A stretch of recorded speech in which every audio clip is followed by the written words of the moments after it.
Bom dia, gente. Vocês me ouvem? Vocês estão atrás? É um desafio aqui, né? Aqui sem microfone, mas vamos lá. Que alegria estar aqui, né?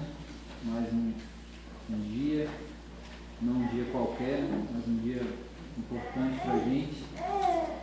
E hoje a gente está celebrando, né? Vivenciando aí mais uma etapa do plano redentivo de Deus para a humanidade. Esse dia, ele não é só um dia, na verdade ele não é um dia comercial, que a gente precisa recalibrar nossa mente, nosso coração em relação a esse dia, que claro que por influência do mundo que a gente vive, nós fomos guiados, acho que parte da nossa vida, a olhar para a Páscoa como uma data comercial. Então é o dia que a gente não trabalha, é o dia que a gente quer se programar para fazer uma viagem, né? E a gente quer desfrutar do nosso descanso. Mas hoje, sobretudo, é um dia importante para a nossa fé, um dia importante para a história da nossa fé, para a história da nossa salvação e para a história da nossa liberdade. Se a gente pode falar hoje que nós somos livres, esse dia simboliza bem a ideia da nossa liberdade, certo? Liberdade no sentido mais amplo da coisa mesmo. Então hoje é esse dia aí, é o dia que a gente celebra a vitória, né? A vitória da vida sobre a morte. É o dia que a gente muda a nossa perspectiva sobre a vida e também sobre a morte. Que é o dia que a gente não vai mais olhar para a morte como o fim de todas as coisas, né? E nem vai olhar para a vida como se fosse o agora, o momento que a gente vive circular. Mas é algo que nos leva para um caminho mais profundo, né? Mais específico. E pensando sobre isso, a fé cristã, na figura do Evangelho, que é o que a gente identifica como algo central da nossa fé, ela é muito assertiva. A fé cristã é assertiva, porque o âmago da fé cristã, a proposta central da fé cristã, ela é a única estrutura de redenção que ela é fiel a si mesma. A fé cristã, ela não depende de nada, de nenhuma contribuição externa, para que ela possa ser verdadeira, firme em sua convicção. Ela só depende dela mesma.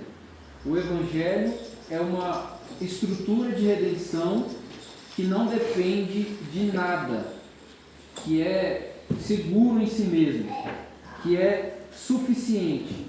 Essa é a única proposta que a gente tem, que apresenta para o homem certeza de salvação, que conta exclusivamente com a obra de Cristo, que não precisa de nenhum tipo de participação humana. Por isso que a fé cristã, baseada no Evangelho, é uma fé segura, é uma fé única, é uma fé inabalável, porque ela não depende, a gente pode dizer que é a única possibilidade correta de autonomia. Que autonomia a gente sabe que é contrário ao Evangelho, né? Porque nós não fomos criados para a autonomia, nós fomos criados para pertencermos ao guia do próprio Deus. Então, a fé cristã no Evangelho é a única possibilidade de autonomia, porque ela não depende de nada, ela não depende de nada que está para além da sua própria estrutura. Então, toda proposta, gente, de salvação, toda proposta salvífica que dependa da participação humana, que dependa de qualquer coisa externa, comunica para nós um mérito de crença e não uma virtude de fé. Tudo que dependa de algo que está para além da obra de Cristo não comunica para nós fé, comunica para nós crença. E crença não nos leva à esperança. O que nos leva à esperança é a fé. Crença é o contrário do que pode nos dar esperança. Fé é o que pode nos trazer uma realidade de esperança. Então a gente só pode crer na obra do Filho de Deus por causa da fé no Evangelho. Nós só podemos crer em tudo isso que nós celebramos por causa do Evangelho. E por causa que o Espírito nos convence a crermos nisso. E isso não é crença como estrutura estabelecida. Isso é fé, é obra de Deus na nossa vida. Olha que alegria. Hoje a gente está celebrando algo que nós só podemos crer por causa desse algo. Não é algo que nós estamos celebrando porque a gente produziu uma crença para que isso se tornasse uma realidade. Até porque quem é aqui que por si só pode crer que alguém morto pode ressuscitar? Isso é obra de Deus, gente. Isso é obra exclusiva de Deus.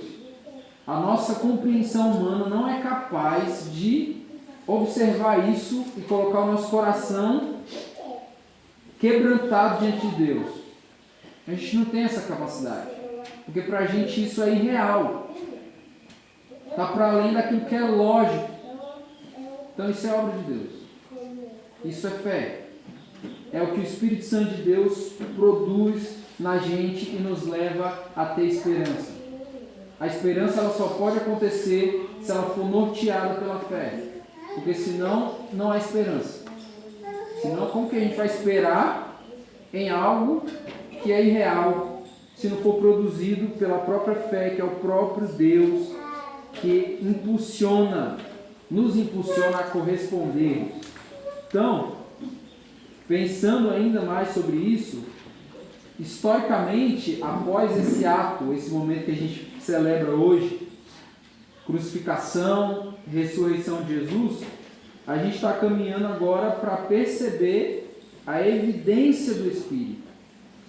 Jesus hoje a gente está celebrando a sua ressurreição. Então a gente está caminhando para perceber a evidência do Espírito que o próprio Jesus nos deixou para que a gente pudesse crer na sua obra. Tudo isso que a gente está vivendo aqui é um drama de Deus. É um drama trinitário.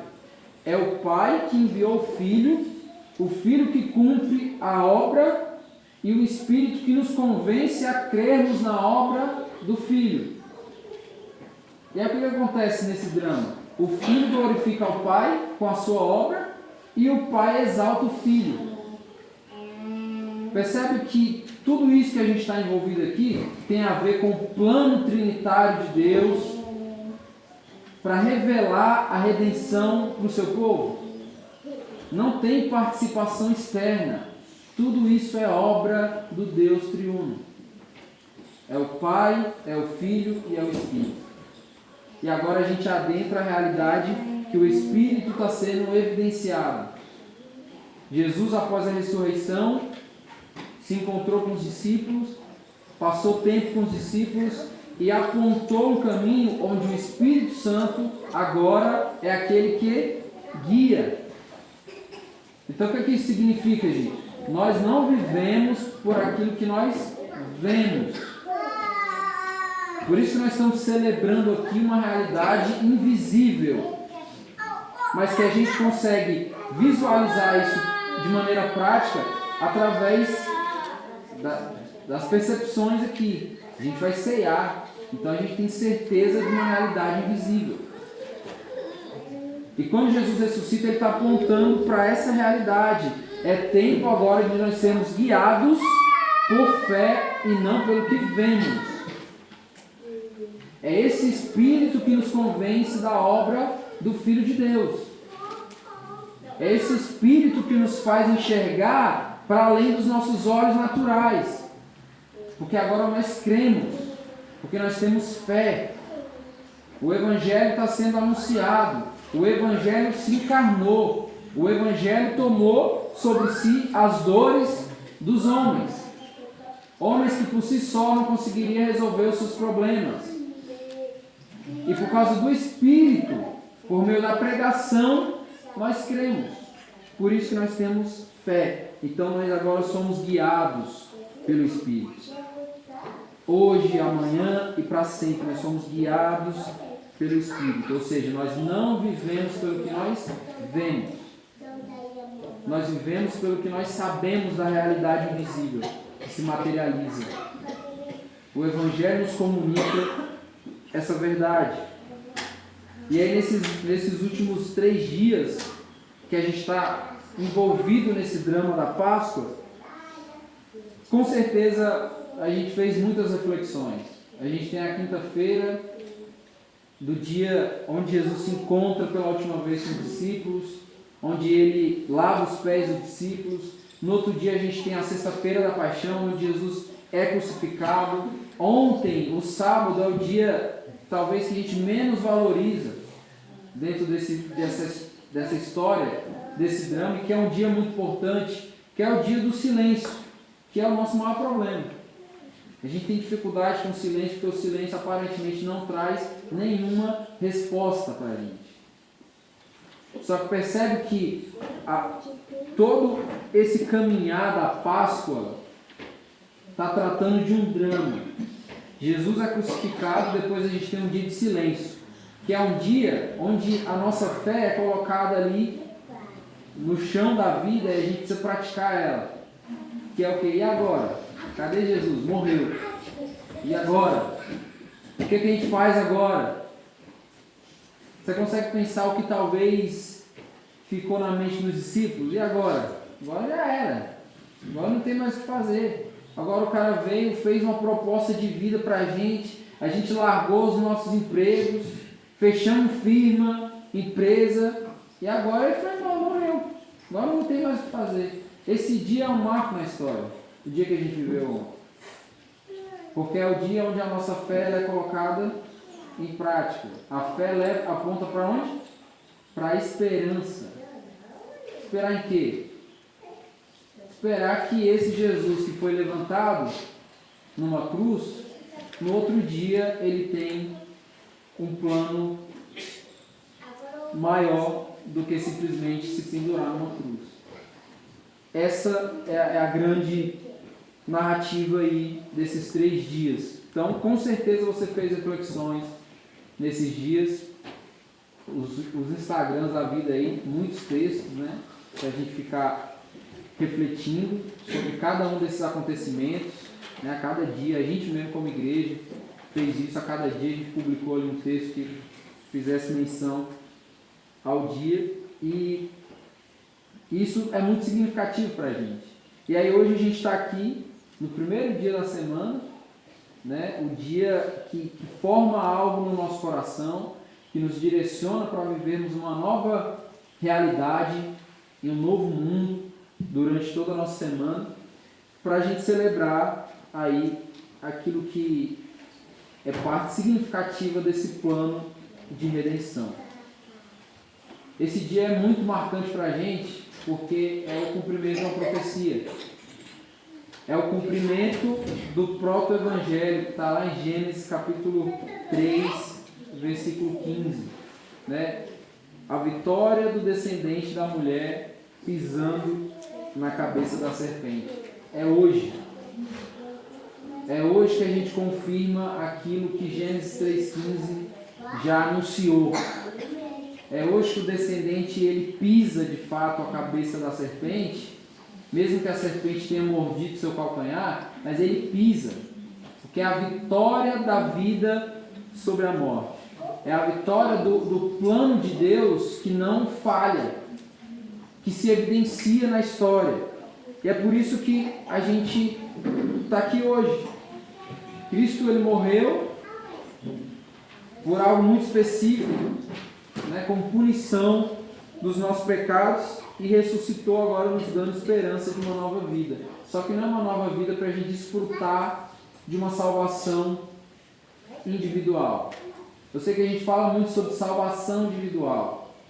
Só que essa salvação que é individual, ela é individual porque é do indivíduo. É no indivíduo que Deus faz a obra. Mas não é para ele desfrutar dessa salvação individual. É por isso que a gente está reunido aqui.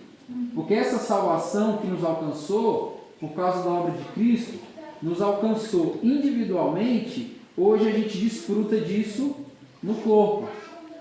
Porque senão não faz sentido a salvação.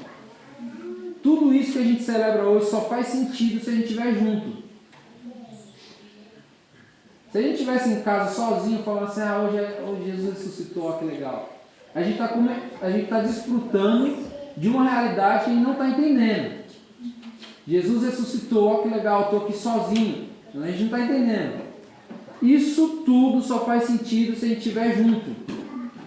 Porque essa salvação que está em Cristo, que Ele nos proporcionou, é para que a gente possa desfrutar disso juntos, como família de Deus. Isso é a maior alegria que a gente pode ter na vida. A maior esperança que a gente tem nos anuncia a maior alegria que a gente pode ter na vida, que é vivermos juntos. A nossa esperança está segurada nessa realidade comunitária. Nós nos reunimos em torno dessa realidade, promovidos por essa realidade. Ou seja, é a cruz de Cristo que nos reúne, é a cruz de Cristo que nos une. E isso se caracteriza pelo fato de que Ele ressuscitou. Porque senão a gente celebraria um enterro. A gente não celebra um enterro, a gente não celebra um velório, a gente não celebra uma morte, simplesmente. Quando a gente fala do Evangelho, a gente reduz o Evangelho a alguns eventos dessa grande história. Então a gente fala, o Evangelho é Jesus morreu por mim. Não, o Evangelho não é só isso. O Evangelho é esse Jesus que morreu por você, nasceu, viveu, se colocou numa cruz, ressuscitou, prometeu morada junto do Pai e vai vir buscar o seu povo. Aí é o Evangelho. É por essa realidade que a gente vive. Hoje a gente está celebrando uma etapa desse drama, que é significativo porque é isso que nos faz vivenciar todo o restante. Sem a morte de Cristo, Jesus não tinha nascido. Sem a morte de Cristo, a gente não teria a segurança da salvação eterna com o Pai. A gente não teria a segurança de uma morada prometida, não teria nada disso. A gente teria simplesmente um homem muito legal, que pisou na terra, que fez coisas interessantes, mas que não tem diferença nenhuma de mim e de você. Talvez ele seja um pouquinho melhor só. Mas o que nos garante uma esperança maior é todo esse drama, que tem o seu ápice nesse dia que a gente celebra hoje, da ressurreição de Cristo, a crucificação e hoje a ressurreição. Então, gente, eu queria que você abrisse sua Bíblia em Marcos, capítulo 16, a gente vai ler do 1 ao 8. Marcos 16, do 1 ao 8. Eu quero ser breve. Se eu não for, vocês podem me chutar aqui.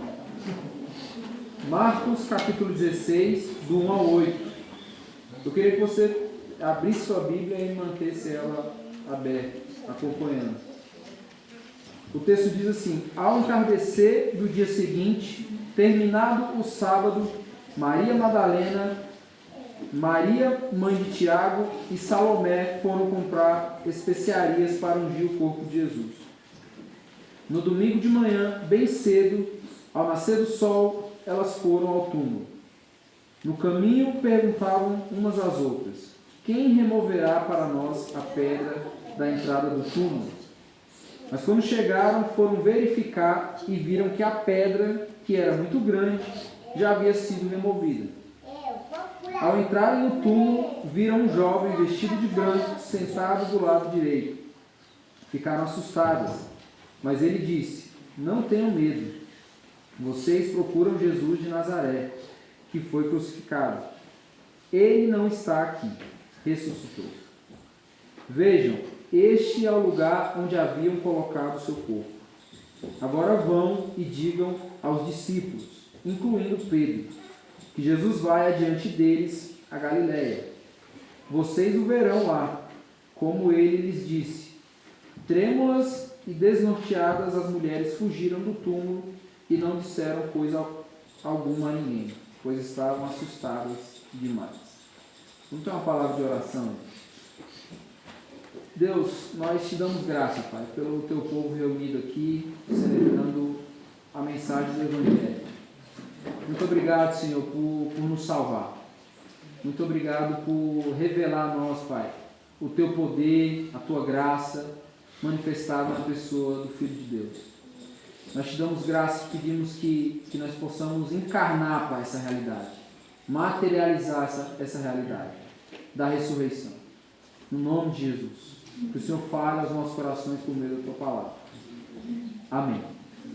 Gente, o texto começa falando assim: ao entardecer do dia seguinte, terminado o sábado, Maria Madalena, Maria mãe de Tiago e Salomé foram comprar especiarias para ungir o corpo de Jesus. A gente sabe que na cultura judaica, o sábado é um dia onde as atividades elas não acontecem. É um dia onde cessa as atividades. É um dia onde o povo não se dedica a nenhuma atividade de trabalho, nada, porque é um dia de descanso, é um dia de repouso. Na cultura judaica funciona assim. E aí esse dia, ele se inicia no entardecer do dia da sexta-feira, né? E termina no entardecer do dia do sábado. Então, o texto começa dizendo que ao entardecer do sábado, ou seja, quando o Shabá cessou, quando o dia do descanso, o dia de cessar as atividades acabou, 3 mulheres aqui que o texto aponta saíram e foram comprar elementos que pudessem ungir o corpo de Jesus, que Jesus foi crucificado um dia antes, né? Essa ação aqui dessas 3 mulheres tem um significado importante, que é o significado onde essas mulheres amam Jesus. Essas mulheres sabem que o seu mestre um dia antes morreu. O que elas querem com isso? Por que elas estão indo comprar elementos que possam ungir o corpo de Jesus? Elas estão ali apresentando, colocando para fora as suas afeições, a demonstração dos seus sentimentos àquela pessoa que elas amam. Isso é engraçado porque no mundo onde a gente vive, o mundo contemporâneo, o tempo que a gente vive, quando alguém morre, o que a gente faz? As pessoas vão lá, levam flores, jogam ali sobre o caixão, porque elas estão simbolizando a sua tristeza, até também o seu carinho, o seu amor, em forma de luto. E aí, aqui no texto, essas mulheres, elas estão se preparando para apresentar para aquele a qual elas amam o seu profundo sentimento, os seus afetos reais. Isso é engraçado, porque Jesus está morto. Quando a gente expressa um sentimento real para nós em direção a alguém que está morto, é algo, no mínimo, estranho dentro de uma realidade. Porque aquela pessoa ela não pode mais provar daquilo que a gente está entregando. Só que isso não impediu essas mulheres de, terminando o dia de descanso, terminando o dia onde elas se dedicam ao rito da sua tradição, momentaneamente ali, elas foram atrás de comprar algo que pudesse expressar o seu sentimento ali, os seus afetos a Jesus. Então a gente está falando aqui de aspectos que são culturais de um povo, só que a partir desse entendimento, a partir dessa ação, muita coisa passa a se tornar real e pedagógica para a gente, dentro da nossa realidade cristã. Essa ação dessas 3 mulheres ensina muito para a gente o que a gente deve viver no dia de hoje, no dia do domingo. Gente, observa o que está em construção aqui e que apresenta para nós o nosso entendimento de culto ao Senhor. Talvez a maioria de nós, no sábado à noite, não está nem aí o que vai acontecer no dia. Talvez o sábado à noite não tem nada a ver com o domingo para a gente. Para essas mulheres, o sábado à noite está totalmente conectado com o domingo de manhã. Ou seja, o coração que está se preparando para entregar ao Senhor uma adoração, começa quando? No sábado à noite. Quando essas mulheres elas estão agora já se direcionando completamente à esperança do dia seguinte. Isso aqui é muito importante para a gente, porque deve nos ensinar qual que é a preparação e a expectativa do nosso coração para o dia do Senhor. Para o domingo, que é o dia do Senhor. Gente, nós não cultuamos ao Senhor no domingo por qualquer motivo. Talvez você já tenha pensado assim, por que o povo de Deus, a igreja, reúne no domingo? Por que não é no sábado? Por que não é na sexta-feira? Por que não é na segunda-feira? Será que isso tem a ver com uma tradição humana, histórica da igreja? Por quê? Gente, nós celebramos ao Senhor no dia domingo por causa desse dia que a gente celebra hoje, por causa da ressurreição. Então todo sábado para nós deve nos levar para o domingo, porque todo domingo para a gente é uma micro celebração da ressurreição. Teve uma vez que o Tito, meu filho, falou uma coisa interessante para mim. Ele falou que a Páscoa era o dia da grande ceia, do grande pão, da grande mesa do Senhor. E é isso. A Páscoa é isso, filho. Todo domingo a gente cultua ao Senhor porque a gente está antecipando uma realidade. Não é porque fulano na história, foi Constantino, não foi Constantino. Foi o fato de que Jesus ressuscitou num dia de domingo. Então quando o sol nasce no domingo, a gente já tem uma realidade estampada, que é a realidade da ressurreição. Então a cada domingo que nós celebramos ao Senhor, nós estamos apontando para essa realidade da ressurreição. Cristo ressuscitou. Então a gente celebra domingo após domingo, domingo após domingo, essa ressurreição. E aí hoje é a grande celebração. É como o Tito falou, hoje é a grande mesa. Todo domingo a gente tem ali a nossa mesinha. Hoje a gente tem a grande mesa. Essa é a realidade. E é por isso que eu estou traçando esse caminho.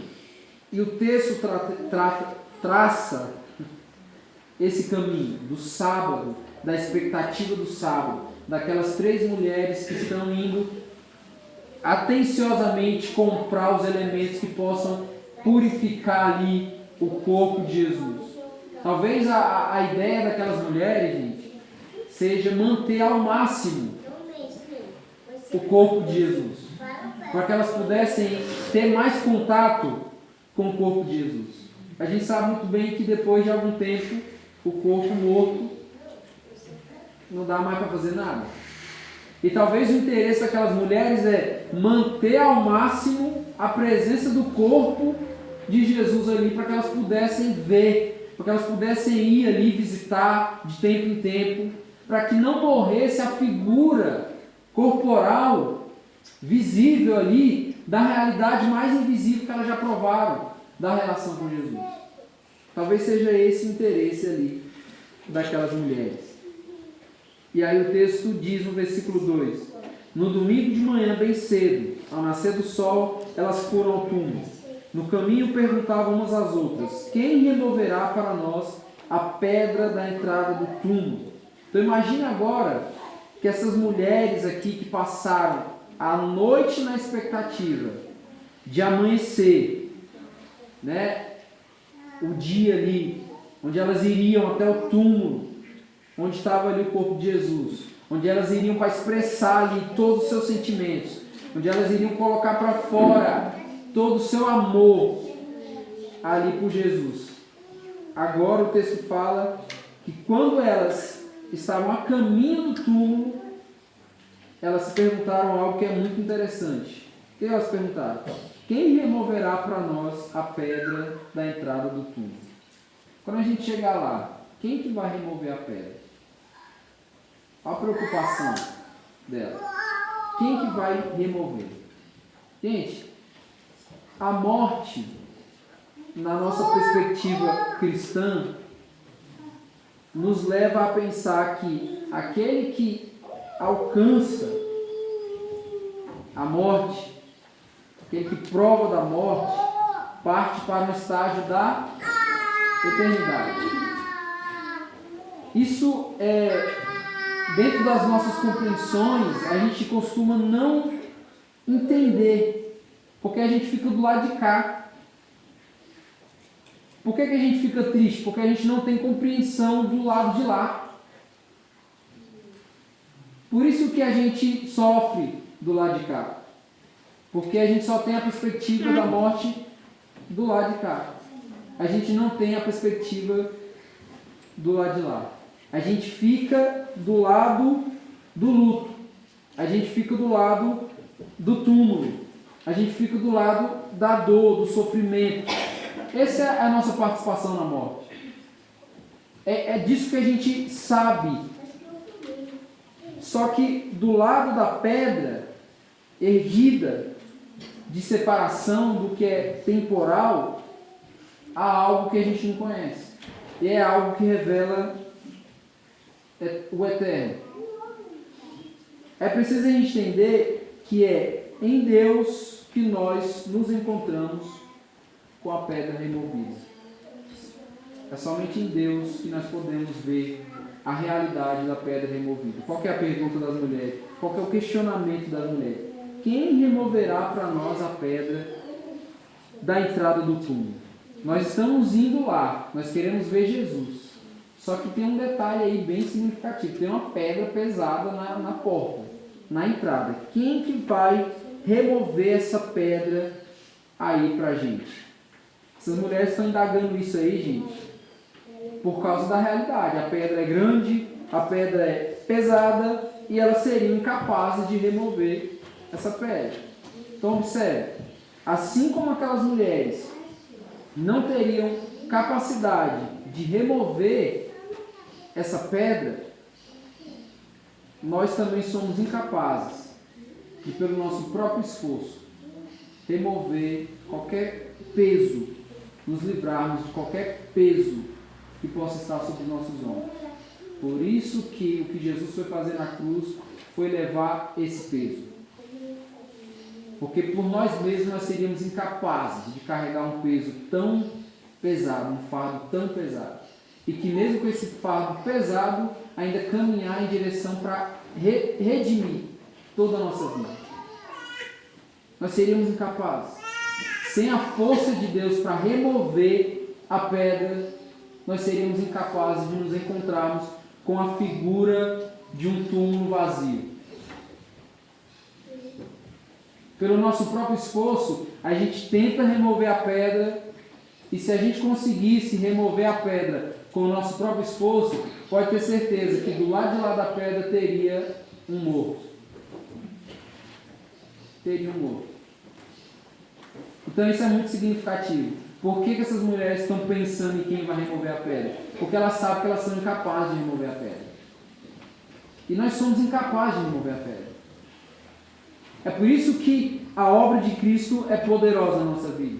Porque nós somos incapazes de remover a pedra. Nós somos incapazes de lidarmos com a vida sem o ato da morte de Cristo.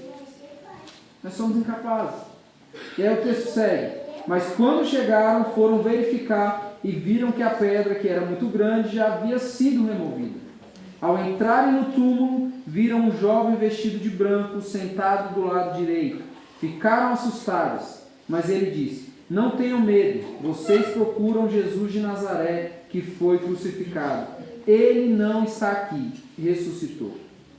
Então reparem que o questionamento que as mulheres iam fazendo no caminho, durante o caminho, sobre a pedra, quem que ia remover a pedra, na verdade se tornou agora algo mínimo dentro da situação. Se tornou uma questão mínima. As mulheres não se espantaram com o fato de a pedra ter sido removida, que era algo da preocupação delas. Quando elas chegaram lá, elas não ficaram, caramba, cadê a pedra?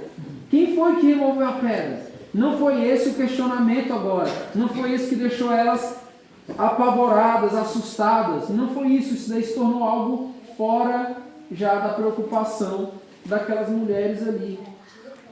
O que aconteceu aqui, gente? Elas se espantaram quando entraram no túmulo e encontraram ali um jovem vestido de branco, como o texto diz, sentado, e nas narrativas aí paralelas, né, nos outros evangelhos, vai dizer que era um anjo, certo? E elas, quando viram aquilo, ficaram assustadas. Então elas não ficaram assustadas porque a pedra tinha sido removida. Elas ficaram assustadas porque tinha um homem, um jovem ou um anjo sentado ali e a figura do Cristo não estava ali. E aí o que o anjo diz para elas? Não tenham medo. A realidade da ressurreição, gente, uma realidade que nos tira o medo. O que o anjo fala para as mulheres? Não tenham medo. Quem vocês estão procurando não está aqui.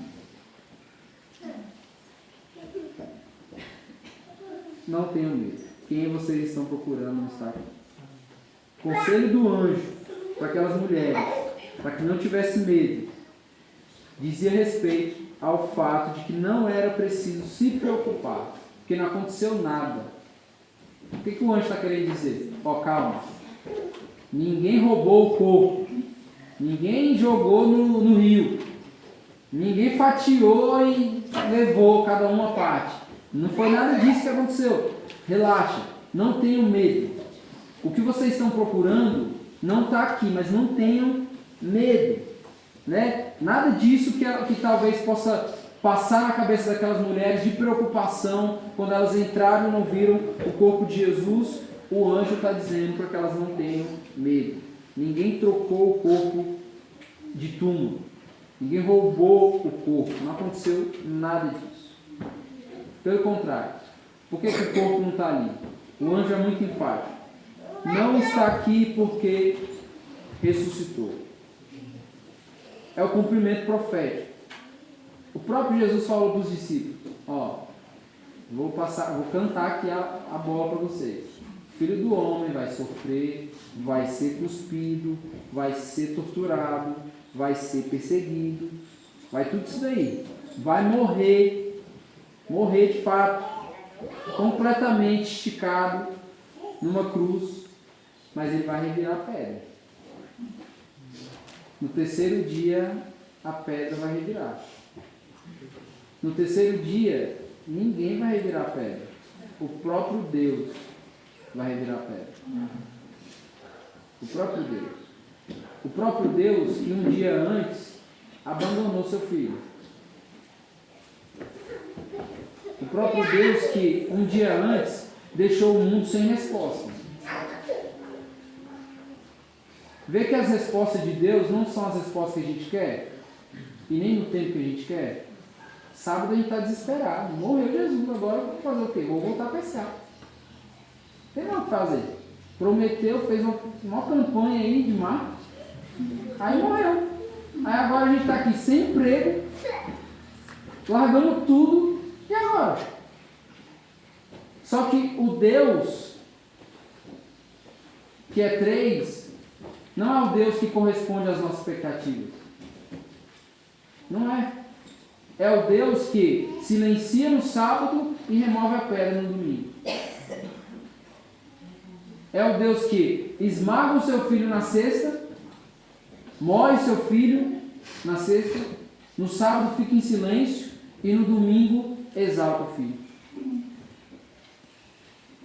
A gente precisa ter paciência para entender o que Deus faz. Muita paciência. O Deus da sexta-feira é o mesmo do domingo. E não diferente do sábado. É o mesmo. É o mesmo. Então, o que a gente tem aqui agora? O anjo confirmando. o cumprimento profético. O Filho do Homem foi perseguido, foi torturado, foi cuspido, morreu e agora revirou a pedra do túmulo no terceiro dia. Tomou de volta a vida que ele mesmo deu voluntariamente. Sabe o que é interessante da vida entregue voluntariamente do Filho de Deus? É que ele toma na hora que ele quer. Ele se deu voluntariamente, deu a sua vida voluntariamente, e ele tomou de volta para si a vida que ele mesmo deu voluntariamente. Ele deu a sua vida voluntariamente porque o interesse de se entregar voluntariamente em corpo era para a morte. Era para a morte. Agora ele toma para si novamente. Talvez a gente não consiga parar para pensar profundamente por que Deus se encarnou na figura do Filho. Mas a grande verdade é que Deus se encarna na figura do Filho porque o pecado só pode ser pago com a vida. O salário do pecado é a morte. Mas o dom gratuito de Deus é a vida. Jesus se colocou voluntariamente, deu a sua vida voluntariamente, para ser até questionado talvez. O que foi que esse cara fez? Tomando sobre si o peso do pecado humano. Porque só era possível alcançarmos a redenção pela morte. Porque o salário do pecado é a morte. Se nós pecamos, o que nós merecíamos? A morte. Deus é tão bom e gracioso que Ele se encarna para morrer, para que nós não pudéssemos provar dessa morte. E mesmo que a gente morra aqui nessa vida, essa morte não é a morte que nos esperava por causa do nosso pecado. Esse é o grande escândalo da graça. Mesmo que morramos aqui, nessa vida, mesmo que parte dos nossos fiquem do lado de cá, sofrendo luto, essa realidade não é a realidade que corresponde à nossa entrega e dedicação ao pecado, o que Cristo pagou. Isso é absurdo para a gente. Isso é absurdo, porque aí a gente pega e faz assim, tá, mas e agora o que eu faço para corresponder a isso? O que eu faço para agradecer? O que eu faço para fazer por onde? Para merecer? Nada. Por si só, nada. Porque toda a nossa inclinação na vida é para negar essa cruz de Cristo. Então tudo que nós fazemos que corresponde a isso que Jesus fez por nós é obra do próprio Deus. É graça. É a fé que nos leva à esperança. A fé é o dom de Deus. A gente corresponde a essa graça com fé. Porque é o próprio Deus que nos dá isso.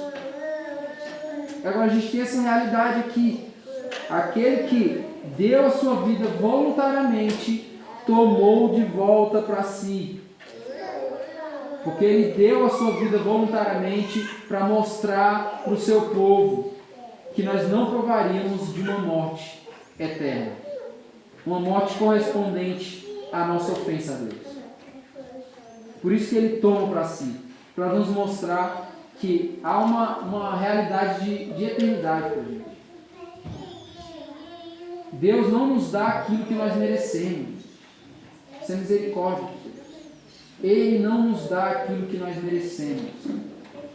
A única coisa que a gente merecia era a ira de Deus, descarregada como um raio na nossa cabeça. Era a única coisa que a gente merecia. E a gente iria diretamente para o inferno, pelo tamanho da nossa ofensa a Deus. Mas o que ele faz? Ele descarrega isso no seu Filho. O meu, o seu e o nosso pecado. Descarrega sobre o seu Filho. Sem dó, sem pena. Esse mesmo Deus que faz isso, que talvez a gente não consiga perceber bondade ou até mesmo justiça. E talvez a gente pense que isso é uma grande maldade, porque a gente quer entender Deus a partir da nossa perspectiva humana. Então a gente fala, como que um pai faz isso com um filho?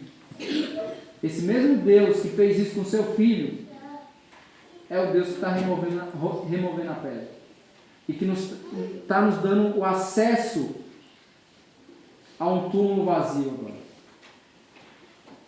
É o mesmo Deus que agora exalta o seu filho. É o mesmo Deus. E aí o texto segue. Vejam, este é o lugar onde haviam colocado seu corpo. Agora vão e digam aos discípulos, incluindo Pedro, que Jesus vai adiante deles a Galiléia. Vocês o verão lá, como ele lhes disse. Então, vocês o verão lá na Galiléia, como ele lhes disse. É o que fala no capítulo 14, lá no versículo 28. O que o texto diz? Marcos 14, 28. Mas depois de ressuscitar, irei adiante de vocês a Galiléia. Pedro declarou, mesmo que todos os outros o abandonem, eu jamais farei isso. Jesus respondeu, eu lhe digo a verdade. Esta mesma noite, antes que o galo cante 2 vezes, você me negará 3 vezes. Pedro, no entanto, insistiu enfaticamente, mesmo que eu tenha de morrer ao seu lado, jamais o negarei.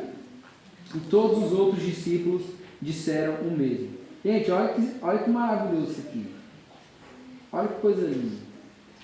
Há um convite aqui especial, gracioso, para aquele que o negou 3 vezes. Jesus, agora ressurreto, lembra daquele que, alguns dias atrás, o negou 3 vezes. E que há um tempo atrás disse que ele era o Filho de Deus, o Cristo, o Filho do Deus vivo. E que depois foi chamado de Satanás, pelo próprio Jesus, porque duvidou da obra. Inconsistente, Pedro. Né? É uma vida meio desestabilizada aí.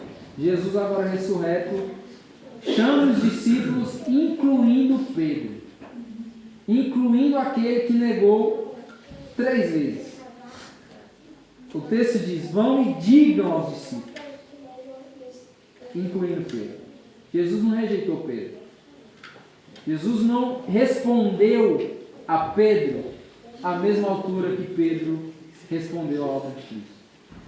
Pelo contrário, isso aqui é graça estabelecida. É graça. Pedro negou 3 vezes. Aí o que Deus faz? Pelo contrário aqui. Pedro agora se encontra com a graça e mais. Pedro ainda assume um protagonismo na história. É um dos primeiros pais da igreja. Olha só, o cara que negou Jesus 3 vezes assume protagonismo na história da igreja. Então veja como o Evangelho da Graça não se rende a contribuições humanas. Vejam como a obra de Cristo é resposta só ao nosso pecado e não aquilo que nós fazemos diretamente. O que Jesus faz, a obra do Evangelho, não é para nos corresponder aquilo que a gente imagina, aquilo que a gente tem de ideia. Não é isso. Pelo contrário, o Evangelho, a completude do Evangelho é suficiente em si mesmo. Por isso que eu comecei falando. A fé cristã, ela é assertiva porque ela é fiel a si mesma. Porque ela é autônoma. Porque ela não depende de contribuições externas para que ela fosse verídica, para que ela fosse eficaz, suficiente. Que ela é em si mesma. O Evangelho é isso. É suficiente em si mesmo. E aí depois que a gente se encontra com essa realidade, há uma responsabilidade que o texto diz. Agora vão e digam. Vão e anunciem. Agostinho de Hipona fala uma frase que é muito interessante. Ele fala que aquele que se diz cristão, mas não prega o Evangelho, é como um mudo que fala.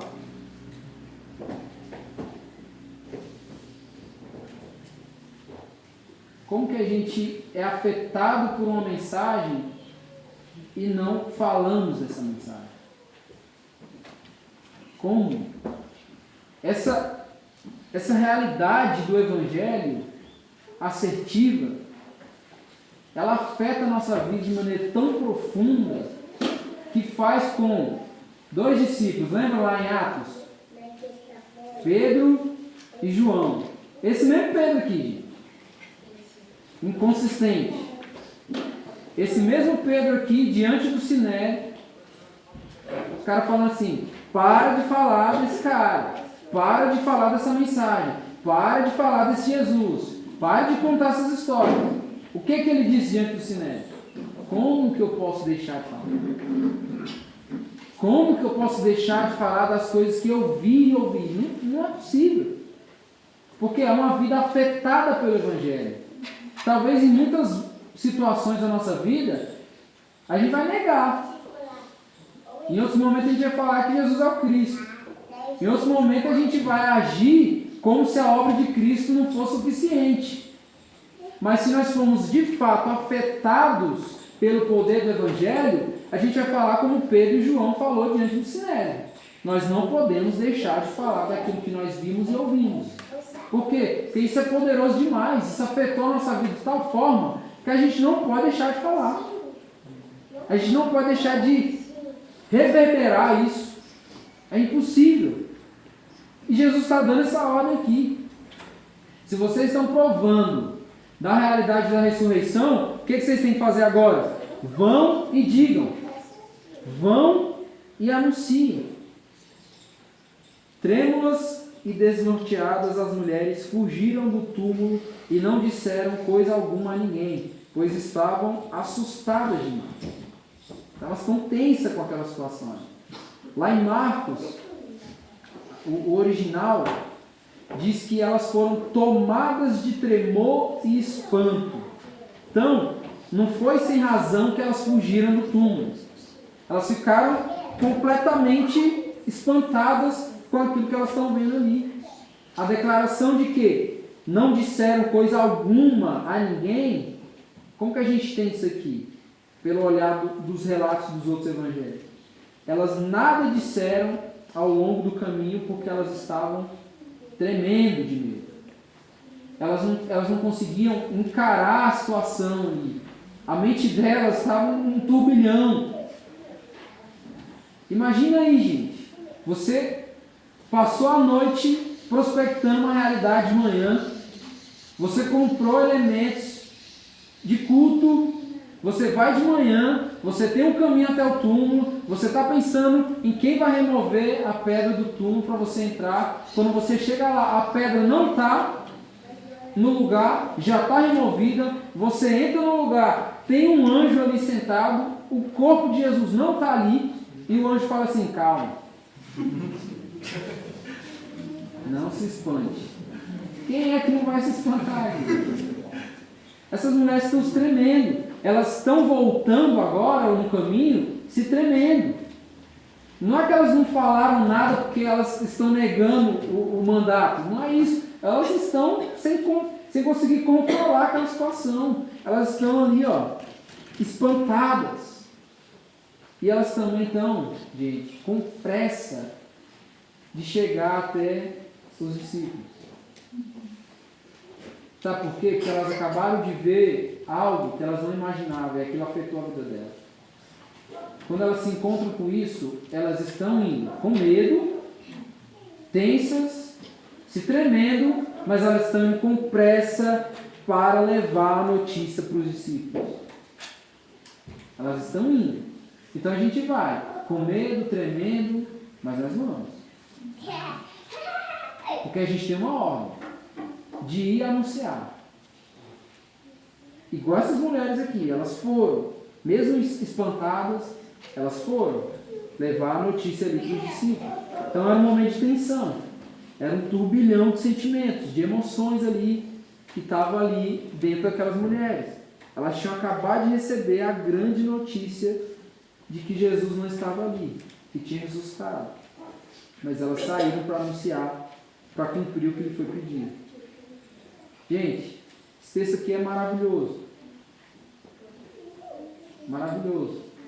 Lá em Mateus, esse cenário aqui antecipa a grande comissão.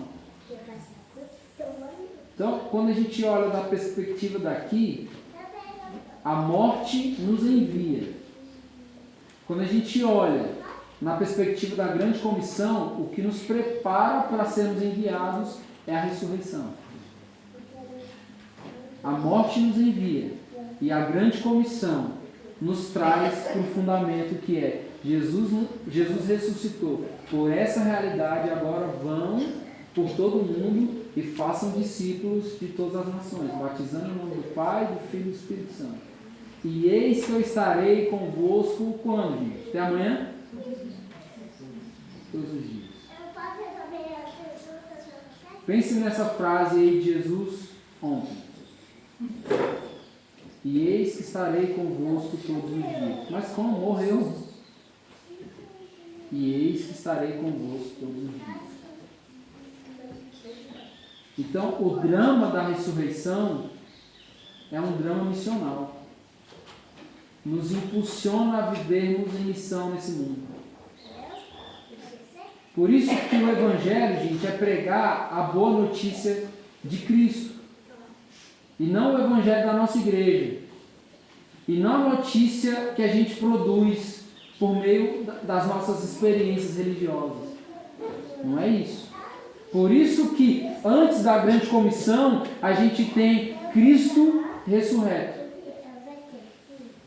E depois o caminho de Jesus, depois que ele ressuscita, é encontrar os discípulos e falar assim, ó, vamos. Uma coisa está totalmente ligada à outra. Não importa, gente, o quanto que a gente sabe de informação sobre o Evangelho.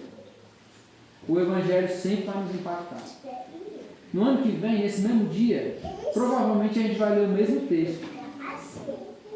Não vai ser novidade nenhuma. Não vai ser novidade nenhuma. Só que o Evangelho nos impacta todos os dias. Tem que nos impactar todos os dias. A gente tem que ler esse texto aqui várias vezes até a gente morrer. E todas as vezes isso aqui tem que nos impactar. Porque senão a gente está lidando com a realidade de um esforço para remover uma pedra. E diante do túmulo, um Jesus que está morto. Gente, a Bíblia é a palavra de Deus. É a palavra de Deus. Não é só um livro. Essa palavra de Deus, você sabe o que é uma palavra? A palavra é o que sai da boca. A Bíblia é aquilo que sai da boca de Deus. Da boca de Deus saiu várias coisas. Saiu esse mundo criado. Da boca de Deus, na pessoa do Filho, saiu um cuspe que fez o cego enxergar. Tudo que sai da boca de Deus revela aquilo que é poderoso da essência de Deus. A palavra de Deus, a Bíblia, não é só um livro. A palavra de Deus precisa nos afetar todos os dias. Porque a palavra de Deus narra essa história. A história da redenção. A história de que o mundo anda mal das pernas. Mas há uma solução para isso. E essa solução é a redenção. E hoje não é um dia para a gente chorar de tristeza. Hoje é um dia para a gente celebrar, nos alegrarmos. Hoje é um dia para a gente partir o pão uns com os outros, nos alegrando. Essa é a realidade da ressurreição.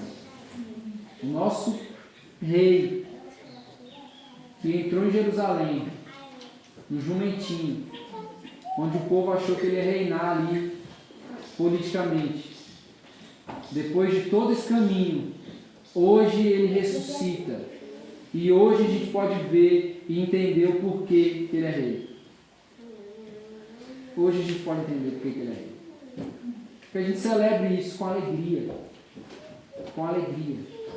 Se a gente acordou hoje cedo, não foi porque a gente quis. Foi porque Deus nos puxou da cama. Da mesma forma que Deus devolveu a vida ali para o seu próprio filho, ao amanhecer. Ele nos puxou da cama hoje, nos trouxe aqui, para que a gente pudesse celebrar essa realidade. Amém?